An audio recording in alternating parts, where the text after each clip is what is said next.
What if I told you that the strongest hunter in the world started out as the guy everyone laughed at, not the underdog who secretly had potential, not the chosen one hiding his power, just a genuinely weak guy, rank E, the bottom of the food chain, the guy other hunters brought along on raids because they felt sorry for him. That is where solo leveling begins. And if you think you know where it goes, trust me, you don't, not fully. Not until you've seen what this show does to the concept of power itself.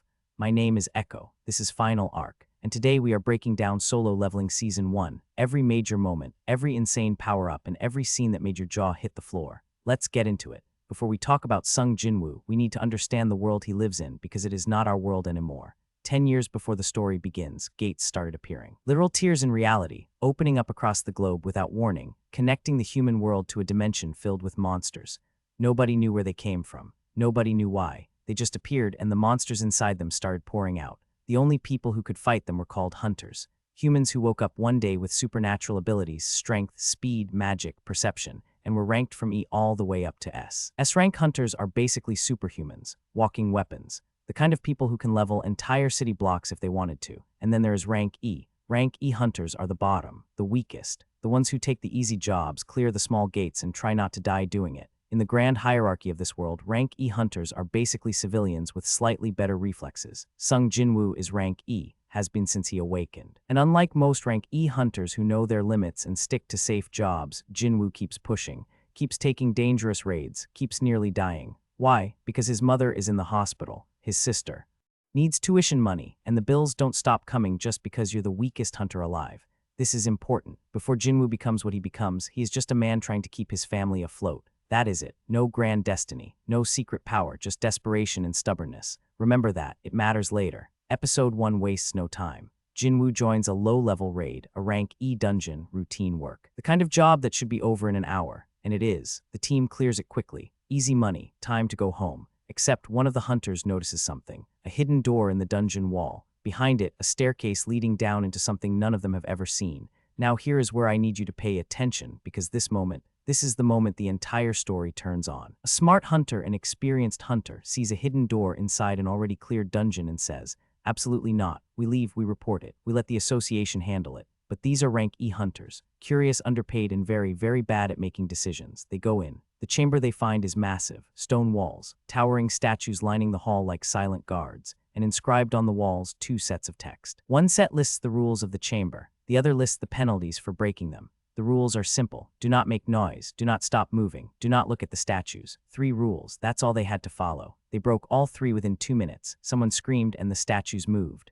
What followed was one of the most brutal opening sequences in recent anime memory. This is not a heroic battle. There is no cool fight music and slow motion techniques. It is a massacre. Hunter after hunter gets torn apart while the group completely falls apart in panic. People are running, crying, dying, and the statues just keep moving. Patient, efficient, merciless. Jinwoo survives longer than everyone else, not because he's strong, but because he is small, fast, and absolutely refuses to give up. He throws himself in front of attacks meant for others. He buys time. He fights with everything he has, and it is nowhere near enough. By the end, Jinwoo is alone on the floor of the chamber, bleeding from wounds that should be fatal, organs failing, looking at the ceiling of a room that was clearly designed to be someone's grave. He closes his eyes, and a screen appears, blue text, floating in his vision. A message that reads, "You have been selected as the player." Now, Jinwoo is dying. He has no idea what this means, but he has nothing to lose, so he accepts. He wakes up 3 days later in a hospital, every wound gone, every injury healed, like it never happened, and the screen is still there.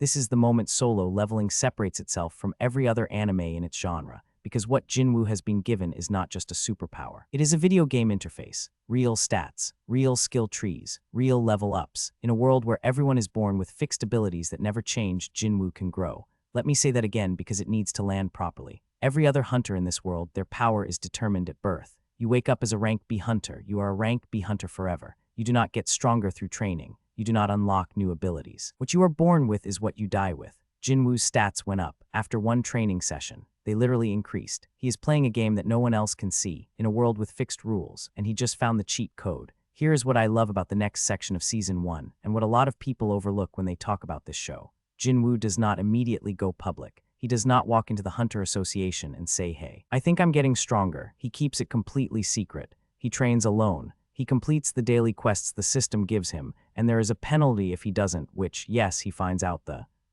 hard way, and he levels up quietly while the rest of the world still thinks he is the weakest hunter alive. On paper, still rank E, still the guy people pity. In reality, something the ranking system has no category for. This secret grind phase is where the show builds its tension so well. You are watching Jinwoo become something extraordinary while everyone around him treats him like a liability. Other hunters laugh. The association ignores him. And Jinwoo just keeps his head down and keeps leveling up.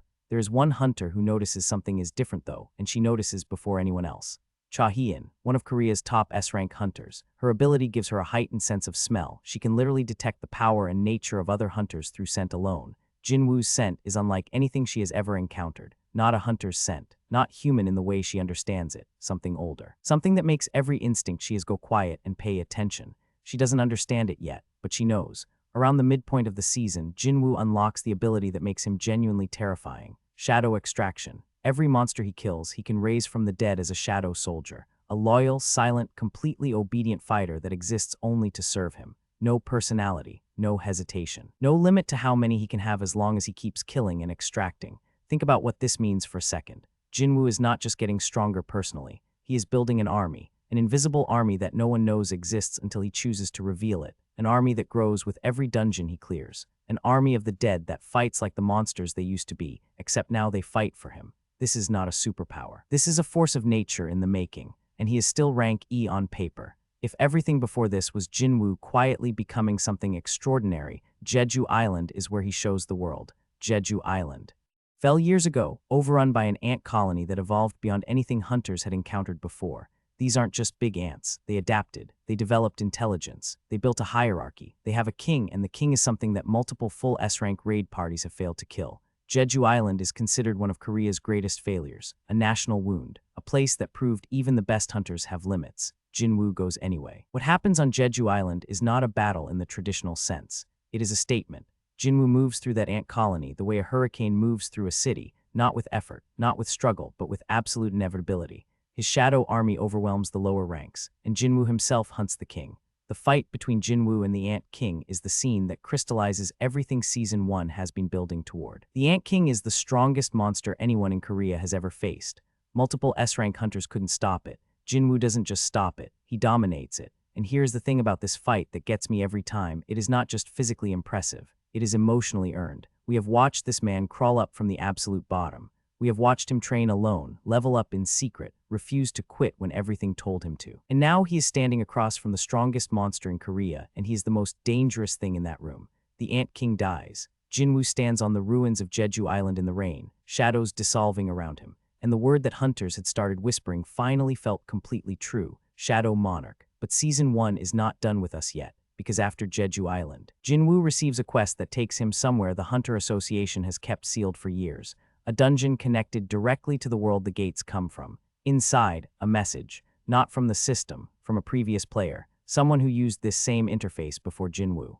Someone who came before him and left a warning. And the warning is this: the gates are not accidents. The monsters are not random. Something on the other side is sending them deliberately, testing humanity, seeing who survives, culling everyone who isn't strong enough. And the system, the interface that has been turning Jinwoo into the most powerful being on the planet, was designed specifically to create someone capable of facing what comes next. Something is coming through the gates. Something that has wiped out entire worlds before ours. Something that makes the Ant King look like a warm-up exercise, and it is on its way. Jinwoo stands at the end of Season 1 not as a man who won. He stands as a man who just understood the real scale of what he is up against. His shadow army stretches behind him. His power is beyond any ranking system humanity ever designed. And somewhere above the sky, something ancient and enormous is watching. And it is smiling. Solo Leveling Season 1 is one of the cleanest origin stories in modern anime. It takes a concept, the weakest guy becomes the strongest, and executes it with patience, scale, and genuine emotional weight.